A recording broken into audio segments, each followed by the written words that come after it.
যে নাম্বারটা থেকে ফোনটা এসেছিল সেই মানুষটা দুদিন আগেই মারা গেছে। আজকের গল্পটা শোনার পর তুমি একা ঘুমোতে পারবে না। চলো শুরু করা যাক।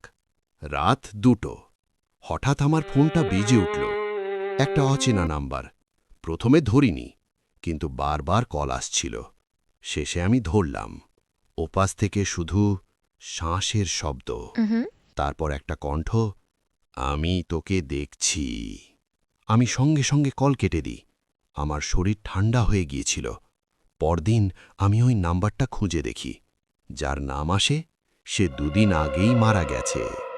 যদি এমন ভয়ঙ্কর গল্প পছন্দ করো তাহলে এখনই চ্যানেলটা সাবস্ক্রাইব করে দাও। আমি ভাবলাম হয়তো প্র্যাঙ্ক, কিন্তু সেই রাতেই আবার 2টো বাজে। ফোনটা আবার বেজে ওঠে। এইবার স্ক্রিনে কোনো নাম্বারই দেখাচ্ছিল না। আমি ধীরে কলটা ধরলাম। ওপাশ থেকে একই কণ্ঠ, আজ তোর পালা। আজকের গল্প এখানেই শেষ, কিন্তু ভয়টা এখনো শেষ হয়নি, কারণ পরের গল্পটা আরও ভয়ঙ্কর।